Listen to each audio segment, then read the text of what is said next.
Vijayasai Reddy Twitter account YCP నేతగా ఉన్నప్పుడు ఎప్పుడూ బాబు అండ్ కోను ట్రిగ్గర్ చేస్తూ ఉండేది. రోజుకు వీలైనన్ని ట్వీట్లు బాబుకు ఆయన పార్టీకి వ్యతిరేకంగా పెడుతూ ఒక విధంగా సంచలనం లేపిన సందర్భాలు అనేకం. అయితే ఇదంతా గతం. రాజకీయాల్లో వర్తమానమే ఎప్పుడూ కౌంట్ అవుతుంది. ఫ్లాష్ బ్యాక్ అన్నది వ్యాలిడ్ కానే కాదు. సో విజయసాయి ఇప్పుడు ఏంటి అంటే వైసీపీకి దూరమైన వారు, మాజీ ఎంపీ. దాంతో ఆయన ఇప్పుడు ఒక విధంగా తటస్థుడు అని పేర్కొనాలి. సాయిరెడ్డి ఈ ఏడాది జనవరి 25న వైసీపీకి రాజీనామా చేశారు. తర్వాత రాజ్యసభ సీటు వదులుకున్నారు. ఆయన మీద ఎన్నో ఊహాగానాలు వచ్చాయి. ఆయన బీజేపీలో చేరతారని, తిరిగి ఎంపీ అవుతారని అనుకున్నారు.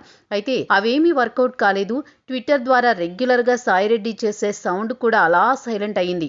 ఆ మధ్యలో మరో ప్రచారం ఆయన వైసీపీలో చేరతారని. అయితే జగన్ దానికి అంగీకరించడం లేదని మరో ప్రచారం బయటకొచ్చింది.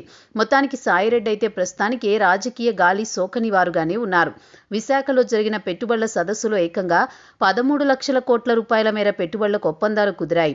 ఇదే విషయం తెలుగుదేశం, దాని మీడియా గట్టిగానే ప్రచారం చేసుకుంటూ వస్తోంది. దీని మీద రీసెంట్ గా సాయిరెడ్డి స్పందిస్తూ బాబుకు ఒక మంచి సలహానే ఇచ్చారని భావించాలి. ఏపీలో పెట్టుబడులు పెట్టాలనుకునే వారు చేసుకున్న ఒప్పందాలు గ్రౌండ్ కావాలి అంటే ప్రత్యేకంగా ఒక అధికారిని నియమించి ఎప్పటికప్పుడు మానిటరింగ్ చేయాలని సాయిరెడ్డి సూచించారు. అంతేకాకుండా రియల్ టైం వెబ్సైట్ కూడా ఓపెన్ చేసి 613 ఒప్పందాలు ఏ మేరకు ముందుకొచ్చాయో అందరికీ తెలిసేలా చూడాలని కోరారు.